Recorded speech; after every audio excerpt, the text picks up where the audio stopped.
Who will make the best tablet in 2023? Is it Samsung with their new Tab S9 Ultra, or is it Apple with the M2 iPad Pro? Today, we're going to compare everything you might not find online, such as the speakers, the screen, how fast they work, their keyboards, extras, and more. When we look at the specifications side by side, the price is the same if both of these have 256GB of storage. But the basic Samsung model already has that much of storage. What's interesting is that the Samsung tablet also has a slot where you can put a little memory card, so you don't have to spend a lot more money to get more storage, like you do with the iPad. Design differences. The Samsung Tab S9 Ultra is really big with a screen that's over 14 inches. The iPad used to seem big, but now it seems small in comparison. Even though the Samsung is so big, it's only a little bit heavier. But when you hold it, it actually feels lighter because it's thinner and larger. What's interesting is that the Samsung is waterproof.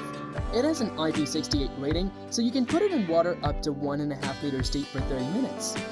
This includes the S Pen, which is included for free in the box. You can do this with the iPad. The S Pen can attach magnetically to the back of the Samsung just like before, but now it can also attach at the top. The iPad's magnets that pull the Apple Pencil are stronger, and some people like that.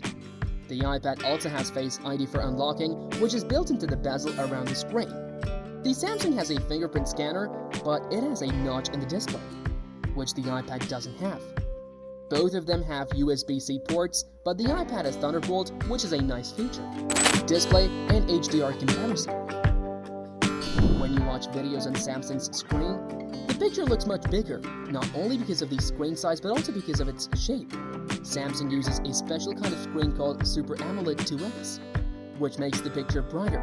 Even though the iPad's screen is rated to be brighter than the Samsung screen, the Samsung still looks brighter when playing HDR videos. This is because of a feature called OLED, which should make black parts of the picture really dark. But the iPad looks darker overall due to how it handles reflections. Both the iPad and Samsung tablet have similar levels of detail in their screens. But when comparing them, the Samsung tablet is better for watching videos because it's larger and has a better shape for that purpose. One drawback of the Samsung screen is that when it shows a page that's all white, it becomes a bit less bright. So if you're using it in a bright room or outside, the iPad's screen will be better. Also, some people find the Samsung screen flickers, which isn't an issue with the iPad. Pen performance. When it comes to how well the pen works on the screen, the S Pen works really well, but there's a bit of delay when I move it fast. On the iPad, there is no delay at all. Both pens have features like the button on the S Pen and the tapping ability of the Apple Pencil. The good thing is that the S Pen comes with the device for free, while the Apple Pencil costs $130. Keyboard case comparison.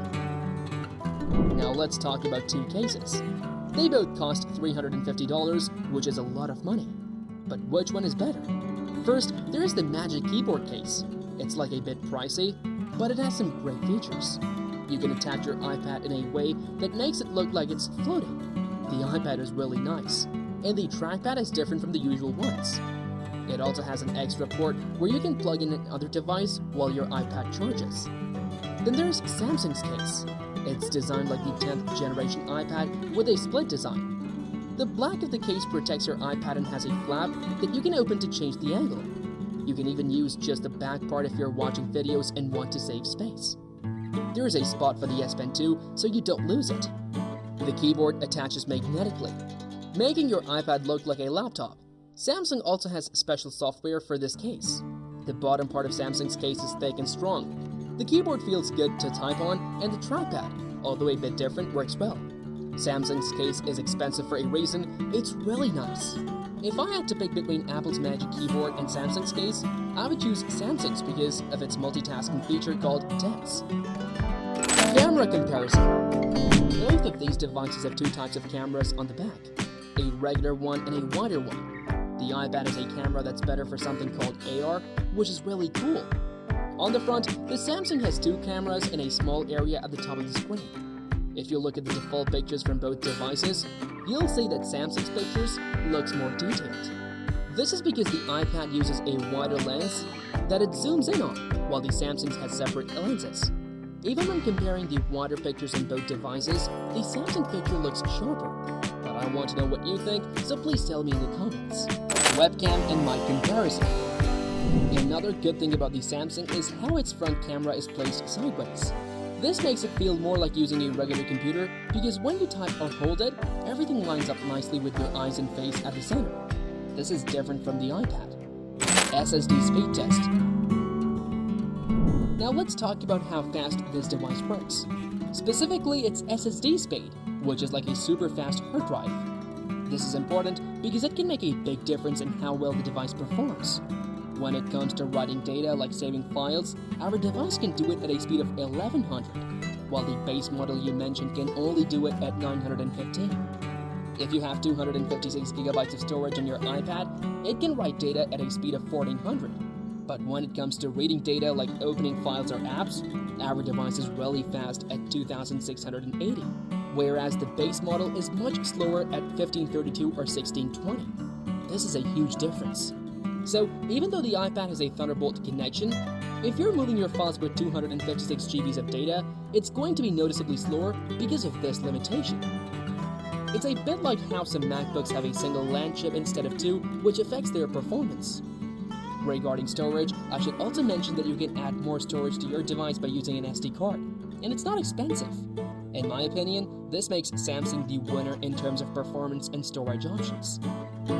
Geekbench 6 CPU. When we talk about the brains of the devices, let's look at two things: the Snapdragon 8 Gen 2 and the M2 chip. The Snapdragon has 8 GB of memory, while the M2 has 12 GB, which is more. If we check how well they work using a CPU benchmark, in terms of doing one task at a time, there's only a 16% difference. But when it comes to doing many tasks together, the M2 in the iPad is much more powerful. It gets a score of almost 10,000, while the Snapdragon in the Samsung device only gets 57,083. This shows that the M2 processor in the iPad is much stronger than the best processor Samsung has, and Samsung's processor can't keep up. 3D Mark Wildlife Gaming. Now let's look at how well the pictures in games appear onto devices.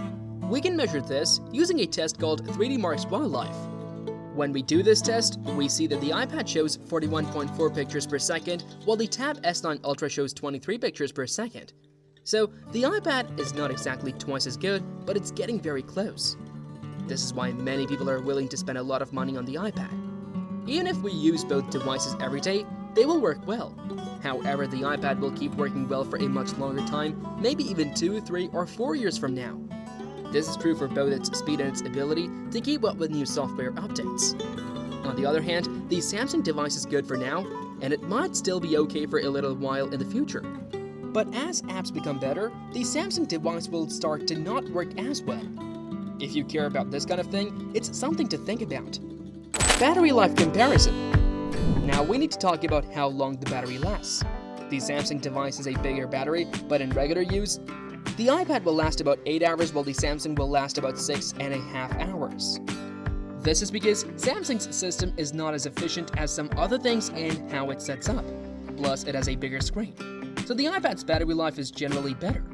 If you're just browsing the web with low screen brightness, you might even get more battery life on both devices. It's also interesting to note that the iPad doesn't come with a charging adapter. Apple started this trend, and even Samsung now does the same for their more expensive tablets. However, the Samsung tablet includes the S Pen, which might be a better deal since many people already have chargers. What should you buy?